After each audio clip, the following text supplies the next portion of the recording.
Não se discute a transformação da sociedade para que não exista a pobreza, mas sim uma maneira de você ajudar aos pobres, mas mantendo-os na pobreza. É muito cômodo eu pensar, ele está passando por isso porque ele merece. Isso é quase que uma... Isso é uma hipocrisia da nossa parte. Se Deus é bom, por que existe tanta dor? Ou ele não pode, aí ele não seria todo poderoso, ou ele não quer, aí ele não seria bom. Que nós estamos vivendo o momento mais difícil da evolução espiritual. Porque nós sabemos, pelo menos nós que tivemos uma base educativa, distinguir entre o bem e o mal e ainda fazemos o mal.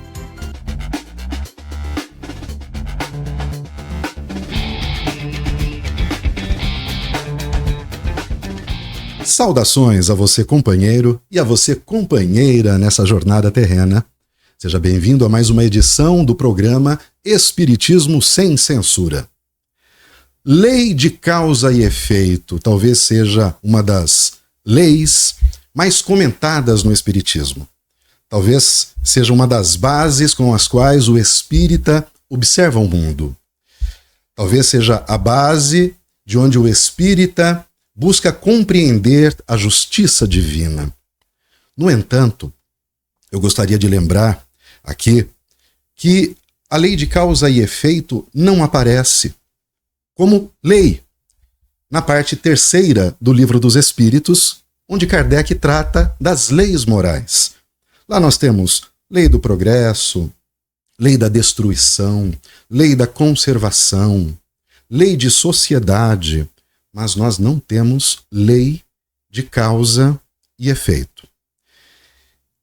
Hoje, nós vamos tentar entender por que este cuidado na codificação, o cuidado pelo codificador, por Allan Kardec, de não tratar causa e efeito como uma lei. Né? Por que isso teria acontecido? Já que é, como eu já mencionei, uma das leis mais citadas em Espiritismo. Para isso, a gente vai conversar com o nosso querido companheiro Alain Diniz Souza. Meu querido Wilson, que assunto fantástico, né? Nós, acredito eu, importamos essa lei de causa e efeito de algumas outras doutrinas, como a do karma, né? Que vem da Índia, principalmente, aonde nós faríamos e teríamos que resgatar. Agimos, pagamos. Fazemos, somos cobrados, né? E isso também, acho que encontrou eco no Brasil, principalmente, muito vindo da questão católica, né? Do que vem lá de muitos tempos, já vinha o olho por olho, dente por dente, e acredito que a gente também vem com a ideia do pecado, que eu tenho que pagar o pecado. Bom, lei de causa e efeito, ela não é uma lei porque não é matemático. Eu acho que a gente pode falar desse jeito. Não é eu fiz 2, pago 2. Não é deste jeito. Porque senão a gente não acreditaria no amor de Deus. Existe uma pergunta no Livro dos Espíritos, a pergunta número 1009. O que é o castigo? A pergunta é. Por sinal, é das respostas mais longas do Livro dos Espíritos, onde Santo Agostinho, Platão, Paulo o Apóstolo respondem essa questão. Na resposta de Paulo o Apóstolo, ele comenta assim: por um falso movimento da alma que nós praticamos, é necessário nos desgostar daquilo que fizemos. Então nós teremos um castigo, não é um castigo, é apenas uma vivência para nos desgostar do que fizemos. E isso não necessariamente matei. Você já pensou na Idade Média lá, um grande comandante que matou milhares e milhares de pessoas? Então ele teria que reencarnar com essas milhares e todas elas matá-lo? Seria essa a lei matemática? Imagina quantas encarnações seriam necessárias, hein? Se ele ordenou ou comandou a morte de milhares de pessoas, ele precisaria de no mínimo milhares de reencarnações para que fosse também morto por cada uma daquelas pessoas que ele foi responsável pela morte em outras existências. Seria algo insustentável, não é isso? Então, dessa maneira, não dá para ser uma lei matemática. O que nós temos que pensar na lei de causa e efeito, que não é lei, vamos mudar esse nome, né? Não é uma lei de causa e efeito, vamos chamar assim. Nós plantamos e nós colhemos, tá? Agora, nem sempre quando eu planto milho, normalmente todo pé de milho dá quantas espigas, né? Então uma pode dar 1, 2, 3, 4 espigas. Muito bem. Se eu plantei milho, eu vou colher milho? Não necessariamente, pode ser algum pé que nem milho dê. Então, a gente tem que entender que não é lei matemática, é lei de desgostar a alma do que nós fizemos. Eu acho que aí sim. Acho muito interessante a sua colocação, Alain, porque muitas vezes essa leitura de lei de causa e efeito faz com que a gente acabe desenvolvendo uma visão simplista, uma interpretação simplista do mundo. Você olha, por exemplo, uma pessoa que passa por dificuldades financeiras, é muito comum, logo vem alguém dizer que isso é em função de numa existência anterior, ele foi uma pessoa abastada, que não soube lidar com o dinheiro, e nessa existência, então, ele nasce numa condição de penúria para poder expiar aquela existência. Ok, isso pode acontecer? Pode. Né? Em O Livro dos Espíritos nós aprendemos que isso pode acontecer, mas não que isso se dá sempre, como você colocou, de forma matemática. Né? Eu arranquei uma cabeça, eu terei a cabeça arrancada, eu lidei mal com dinheiro, eu viverei na miséria. Não necessariamente é assim.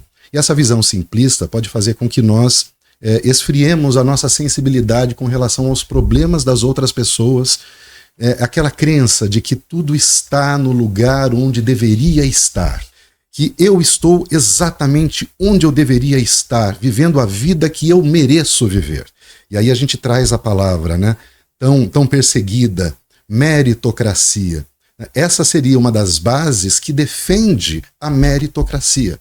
Ou seja, cada um vive exatamente o resultado dos seus méritos, como você bem colocou, do seu plantio. O que cada um vive seria a colheita do seu plantio.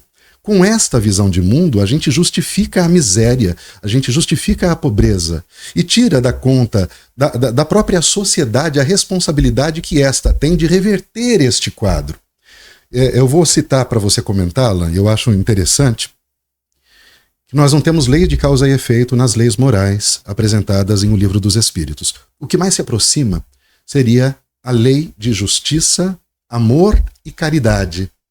Perceba o cuidado que Kardec e os espíritos tiveram ao não mencionar uma lei de causa e efeito e mencionar a lei de justiça conjuntamente ao amor e à caridade.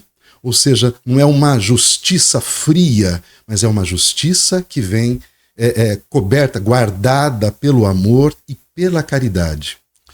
Wilson, você falou um assunto aí, rapaz, que, olha, é muito sério. É muito sério.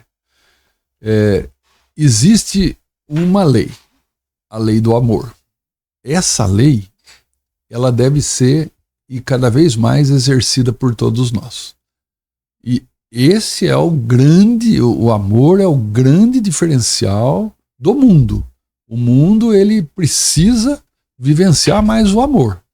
Então, se eu vejo um irmão passando por uma situação complicada e me justifico falando que ele deve ter plantado alguma coisa e está colhendo aquilo, eu estou me excluindo de amá-lo, acolher e confortá-lo.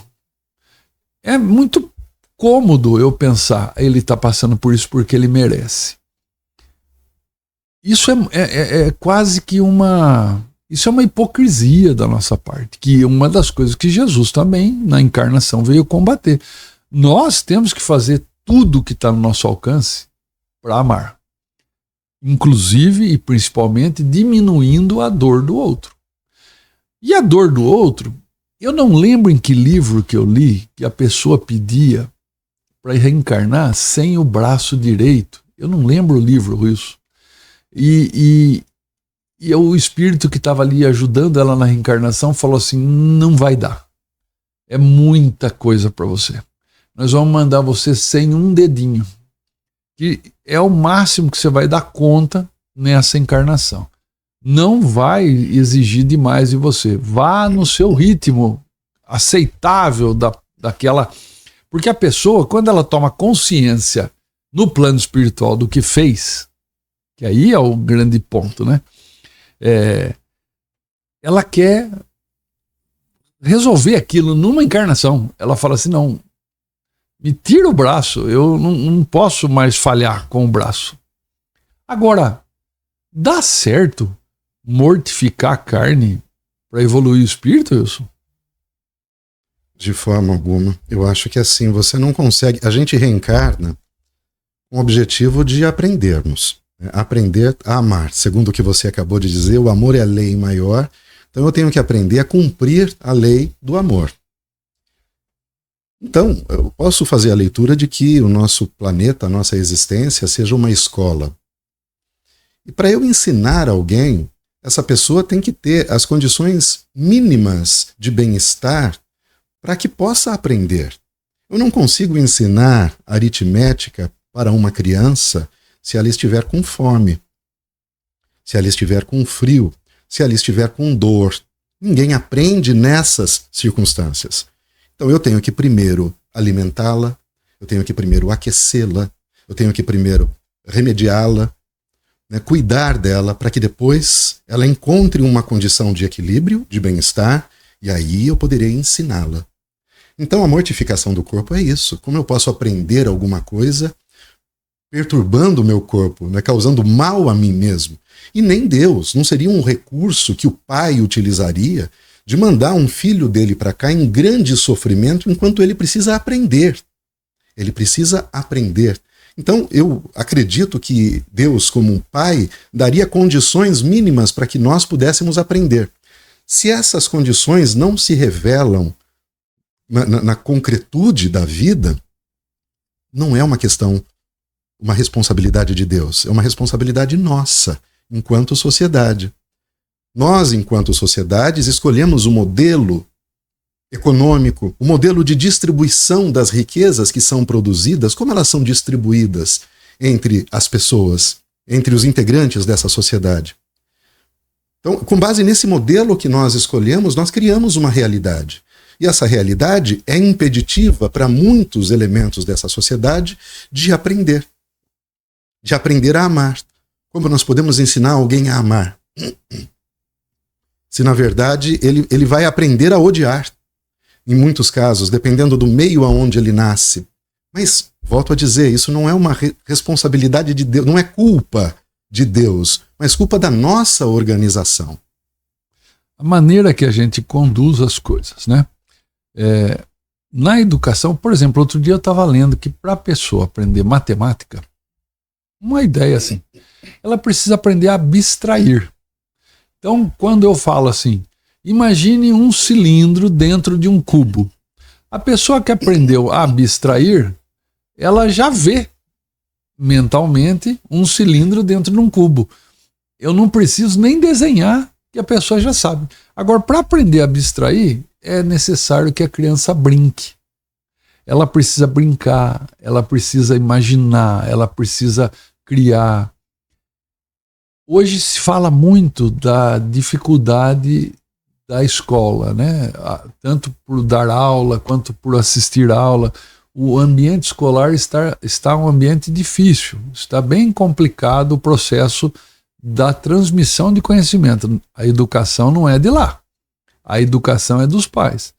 Mas eu percebo que realmente o que você está falando está certo, porque nós não estamos nos preocupando como sociedade em acolher a criança, dar condições para a criança brincar, dar amor para a criança, para os outros níveis do processo educacional funcionar.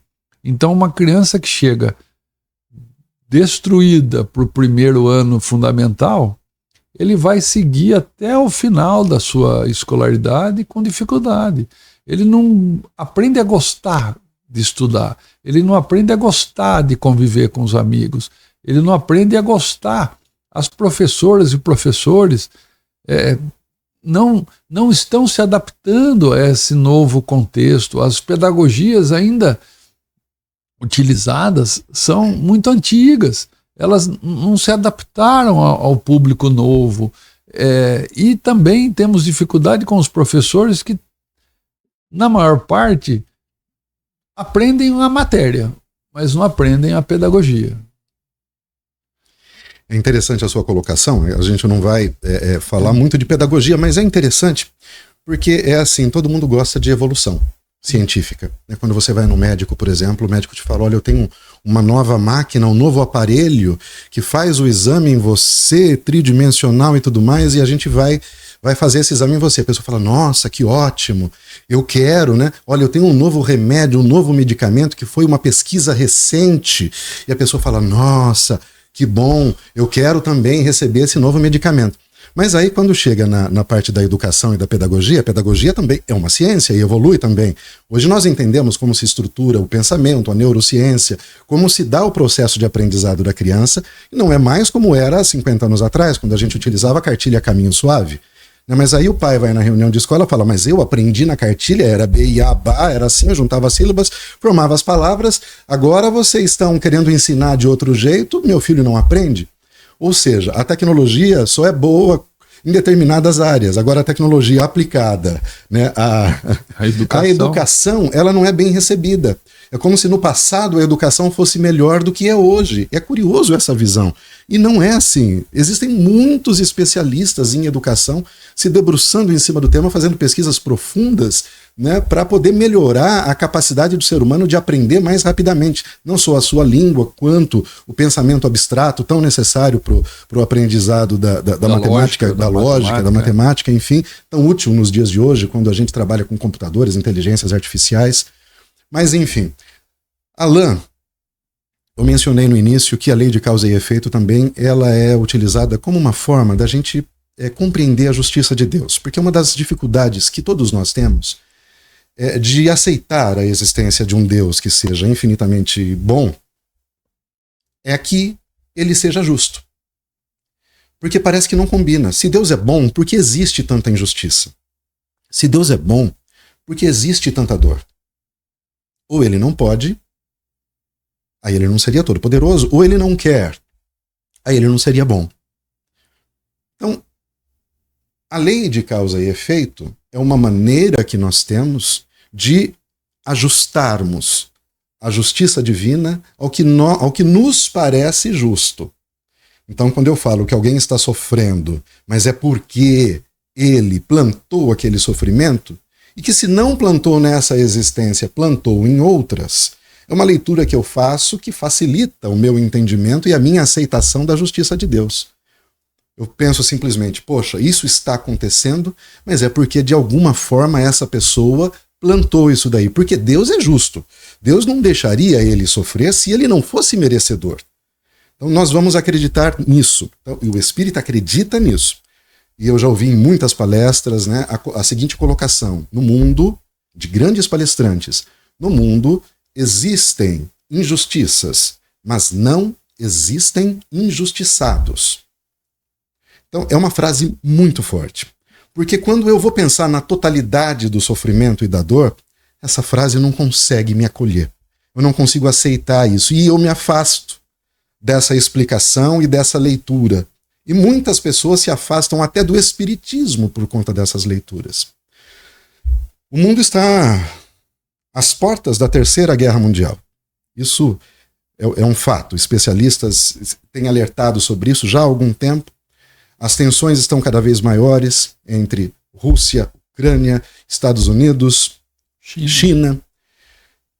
E o que a gente tem visto, por exemplo, em Israel e Palestina.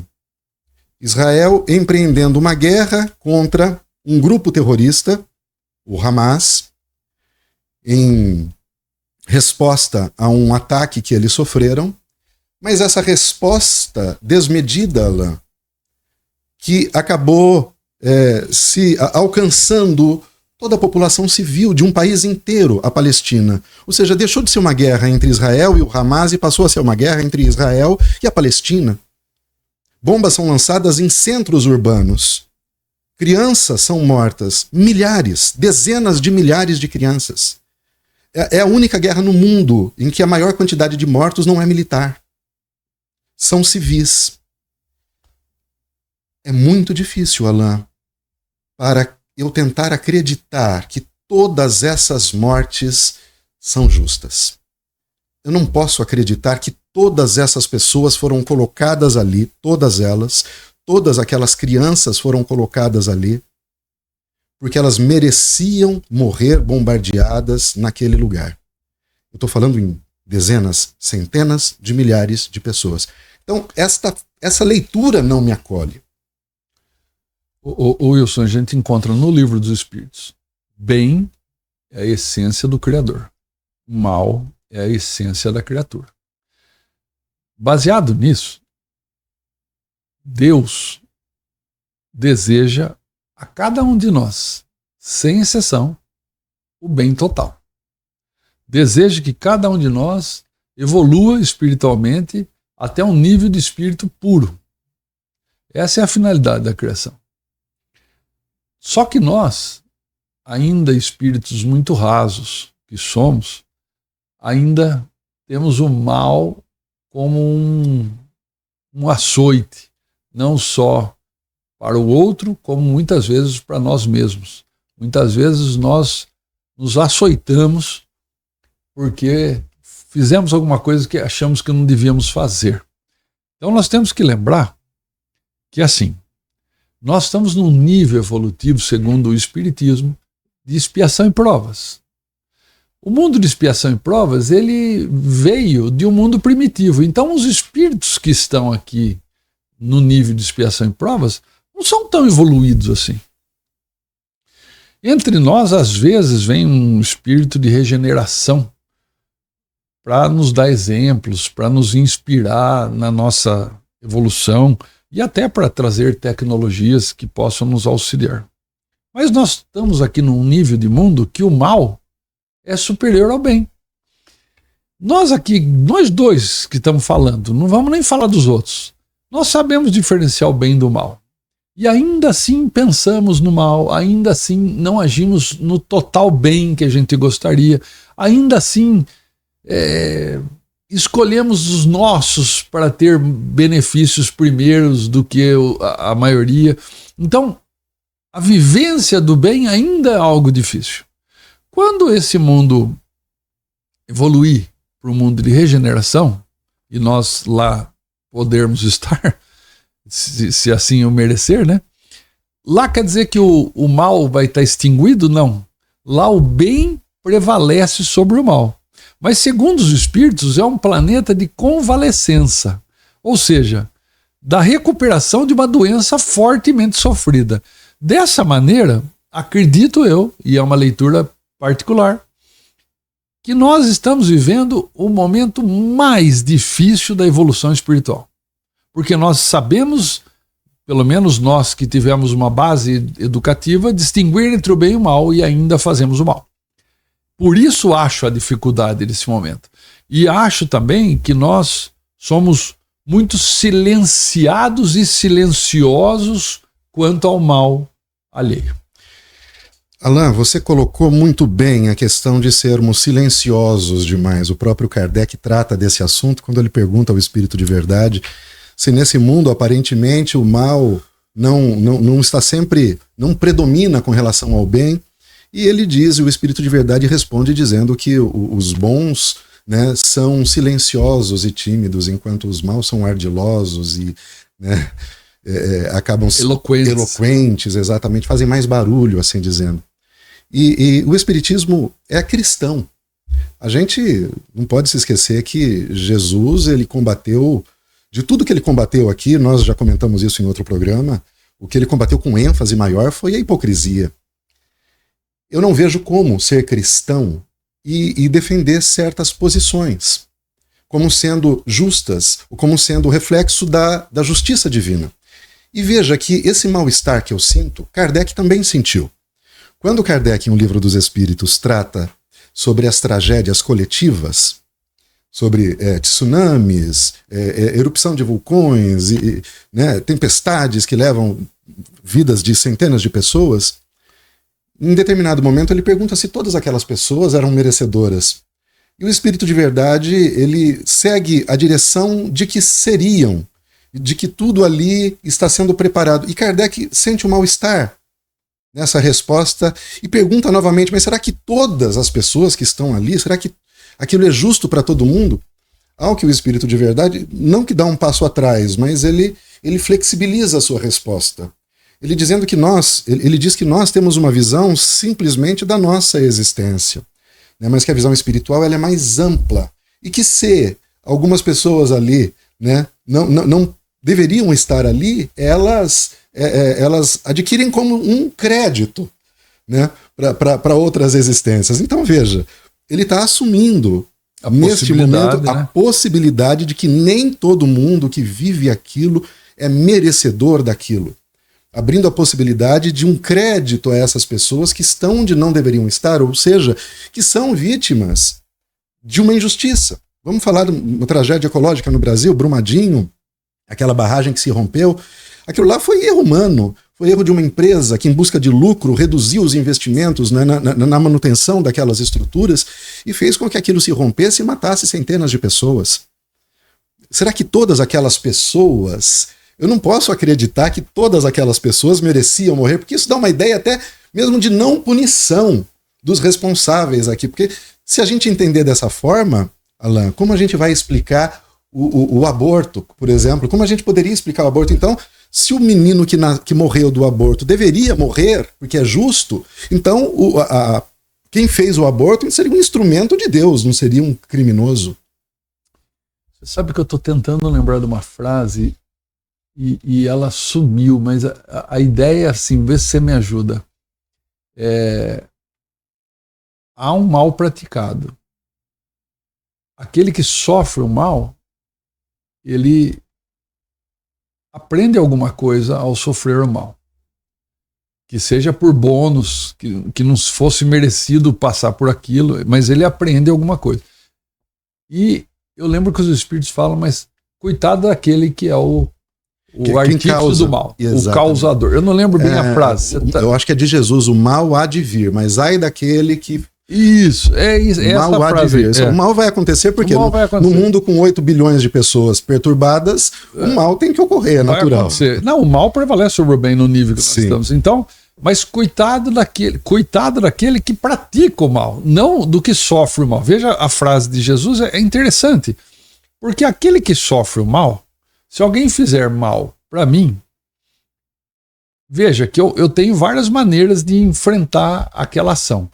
Eu posso aprender e crescer com o mal que eu sofri, mas eu posso também recalcar aquele mal e ficar sofrendo por muito tempo. Então, quando a gente traz isso para a esfera pessoal, sofrer a ação do mal, ou mesmo praticar a ação do mal, não é bom.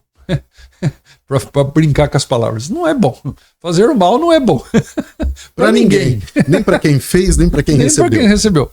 Pode ser que a pessoa que recebeu use aquilo como um trampolim, uma alavanca para se transformar para melhor.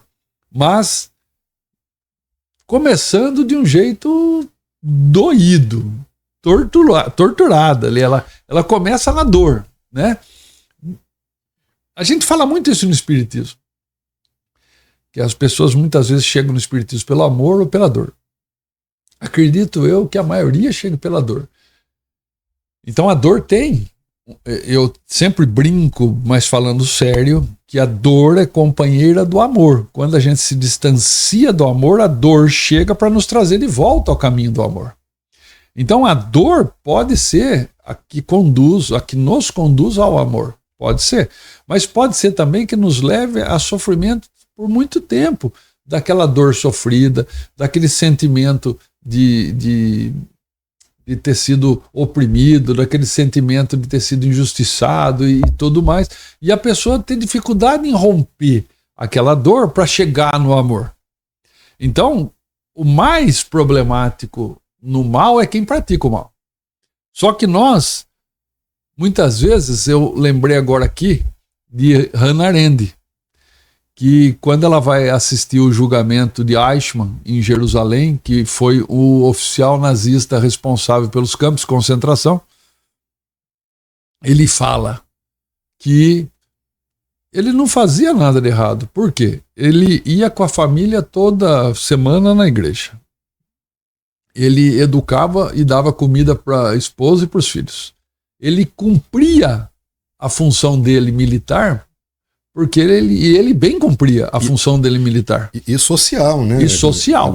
Então, a Hannah Arendt, ela cria uma palavra composta que acho que cai bem aqui para nós, que é o mal banal.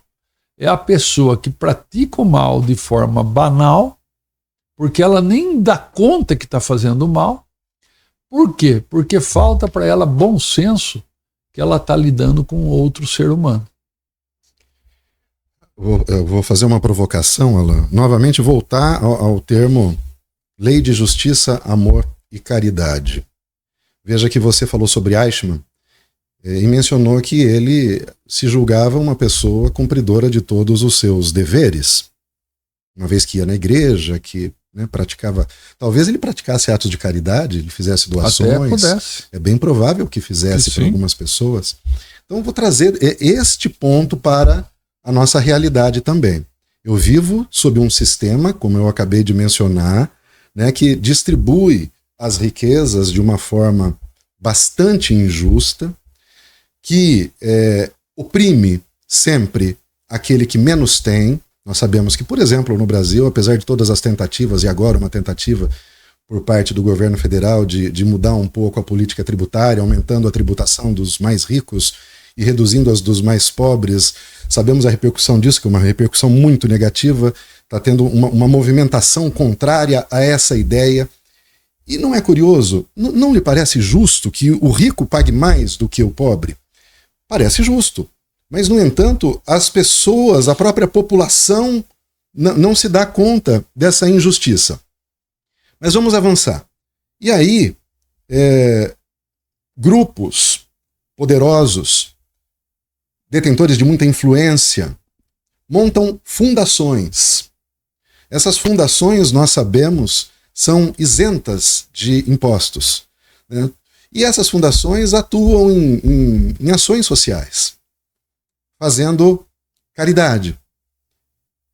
Não vou falar de assistencialismo, mas vai dar cursos gratuitamente, formação, curso de música, atividades para moradores de comunidades mais pobres, enfim. No entanto, a estrutura que criou aquelas pessoas mais pobres e que mantém aquelas comunidades nunca é discutida. Ou seja, não se discute a transformação da sociedade para que não exista a pobreza, mas sim uma maneira de você ajudar aos pobres, mas mantendo-os na pobreza. Eu preciso que os pobres permaneçam pobres, mas eu faço a minha parte, como Eichmann. Mas eu faço a minha parte. Eu dou para o Criança Esperança, eu dou para os Médicos Sem Fronteiras, e, no entanto, eu sou favorável a uma guerra que tem motivações políticas, econômicas, de grandes grupos, motivada pelo poder. Não parece um contrassenso? Não parece uma atitude de Eichmann num nível menor, mais particular, mais compreensível para a gente? Infelizmente, esse livro da Hannah Arendt a lançou, né, como uma grande pensadora do século passado, e ele é muito atual, porque ela falou do Eichmann. E ela estava ali narrando o julgamento de Eichmann. Mas por que a ideia perpetuou? Porque nós encontramos no mundo muitos Eichmanns. Reverbera em nós. Né? Reverbera em nós, fala assim, puxa vida, né? Será que... Eu fiz esse pensamento até comigo mesmo. Será que eu estou sendo igual? Será que eu também não... Porque a gente precisa fazer essa autocrítica sempre. Será que eu estou agindo da mesma maneira? Será que eu acho que eu estou moralmente equilibrado e no fundo eu sou um desequilibrado, né? Eu costumo brincar muito com a palavra perturbado, né? Que eu falo que todos nós somos perturbados, porque esse termo vem lá do Livro dos Espíritos. Então todos nós somos perturbados, uns mais, outros menos. Mas se nós nos remetermos à essência da lei de amor e caridade, justiça, amor e caridade, porque a justiça, no nosso ponto de vista humano, não é a justiça ideal. Por quê? Porque ainda ela é uma justiça que, por quem cria a lei e quem pratica a lei, ela vem de cultura, ela vem forçada para aceitar algo culturalmente aceito, algo que a sociedade aceita. Mas ainda não é o ideal, é o ideal desse nível, dessa cultura que nós criamos. Tanto é que algumas leis do passado já não existem hoje. Algumas leis muito mais antigas sumiram, né? Deixaram de existir. Algumas leis que ainda funcionam em algumas culturas do mundo não funcionam para outros lugares do mundo. Então, a lei ainda não é a lei de Deus. Por isso que quando os espíritos salientam lei de justiça, amor e caridade, só vamos ter justiça quando a justiça estiver amparada com amor e esse amor tiver sido colocado em movimento, que é a caridade. Aí nós estaremos falando de um planeta mais justo. Alain, a sua fala me deu uma interpretação interessante. Justiça só existe acompanhada de amor e caridade. Não é à toa, veja bem, onde nós alcançamos aqui, né? Não é à toa que não aparece lei de causa e efeito simplesmente no Livro dos Espíritos, mas sim lei de justiça, amor e caridade. Eles deliberadamente, isso é claro que é uma suposição minha, que deliberadamente foi discutido isso, né? Não vai ter simplesmente causa e efeito, mas sim o efeito que tem uma causa tem que vir acompanhado do amor e da caridade. Nós vemos em O Livro dos Espíritos que Deus não criou o mal, nós criamos o mal. Mas como Deus é bom, Ele pode utilizar o mal que nós criamos para posicionar alguém que eventualmente precise aprender uma determinada lição. Nesse caso, ele está explorando algo que foi criado por nós, algo que já existe porque nós criamos, mas ele ainda está com amor, dando oportunidade de alguém, neste caso, né, ser vítima, sim, deste mal. Mas onde entra o amor e a caridade aí? Claro que entra o amor de Deus oferecendo essa oportunidade para esse indivíduo, mas aí é que entra o restante da sociedade. O restante da sociedade, como deve lidar com esse sofrimento? Com caridade e com amor. Ou seja, tudo o que se pode ser feito para tirar esta pessoa deste sofrimento deve ser feito. Então só existe justiça quando existe amor e caridade. Enquanto esse trio não anda junto, não funciona. E veja que aqui é uma diferença grande entre caridade e entre assistencialismo e entre esmola. Caridade é quando a gente vai na direção do sofrimento. Não é você dar um dinheiro para alguém só para matar a fome naquele momento. Mas o que é ir em direção ao sofrimento hoje? É discutir as questões estruturais da sociedade que produzem o sofrimento humano, que impedem pessoas de terem acesso a tratamento médico, né, a novas tecnologias para diminuir o sofrimento.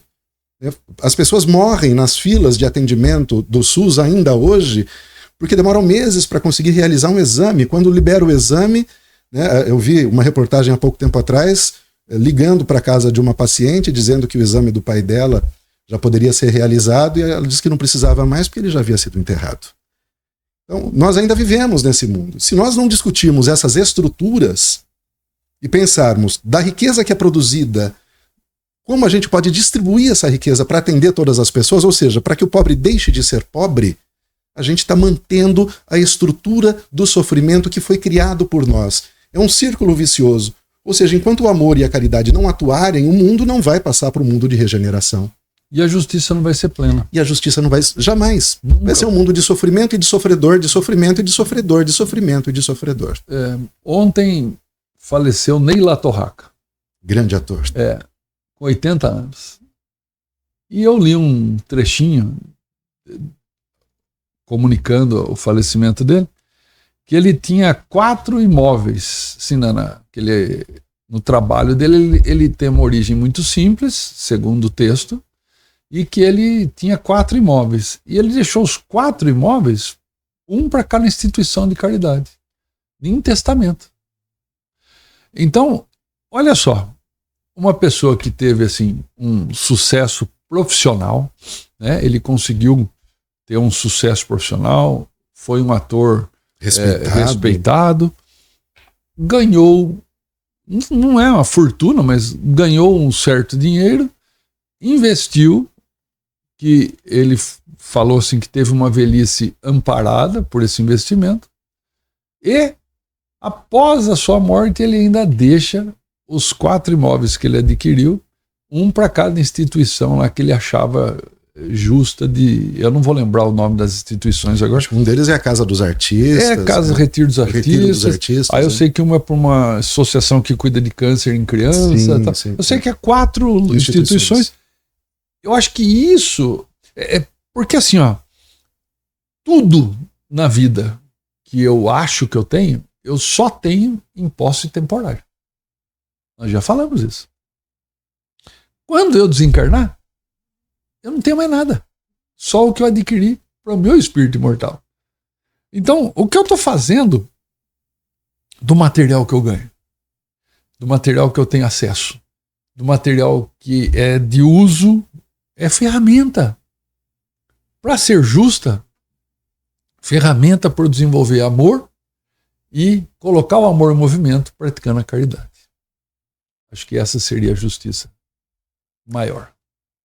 Alain, como eu posso, sendo espírita, como eu posso, conhecendo o ensinamento de Jesus, como eu posso defender um sistema que oprime tanto, que produz tantas desigualdades, que produz um ataque tão grande à nossa própria casa, ao nosso planeta, um sistema que incentiva o egoísmo, que incentiva o consumo, que incentiva a competitividade em detrimento da colaboração, eu acho que são incoerente, simplesmente incoerente. Eu acho que por isso tantas pessoas se sentem mal com as religiões, porque realmente não parece coerente, né? Jesus não veio tratar de poder, de dinheiro, de nada disso. Ele veio tratar do reino de Deus, que é o reino espiritual, né? De uma vida temporária, passageira. É o que você acabou de dizer. Um homem que teve sucesso, que alcançou projeção nacional, internacional, respeito, admiração do público, amor de seus colegas, de seus pares ali, né? Dentro do contexto dos artistas e de toda a população que o admirava, e agora se despede com um ato de amor. Não seria o nosso modelo? Porque nós não temos como modelo as pessoas mais simples, que tomam as atitudes mais humanas. Não, mas por que o meu modelo tem que ser o Jeff Bezos? Por que o meu modelo tem que ser o Elon Musk? Porque eu acho tão fantástico o Elon Musk fazer um foguete e fazer uma viagem em torno da Terra com alguns poucos bilionários, pagando o que seria suficiente para combater a fome em certos países. Não é coerente, Alain. E é isso que eu acho que nós deveríamos estar falando hoje, dessa coerência mesmo, do cristianismo, das lições de Cristo aplicadas a essa realidade que a gente vive, para interpretar esse mundo como a gente está vivendo. E a gente saber onde a gente tem que estar. E aí tudo bem, você sabe onde tem que estar.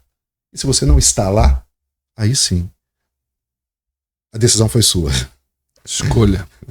Alain, muito obrigado. Eu acho que o nosso papo foi muito legal. Você que estiver acompanhando o vídeo, se quiser deixar o seu comentário, deixe seu comentário aí, a gente vai responder, né, Alain? O Alain vai responder. Dentro do possível, E o nosso projeto também inclui, tá, em breve a gente vai estar escrevendo um texto sobre cada um dos programas, um artigo mesmo, que vai estar disponível lá no nosso site, espiritismosemcensura.com.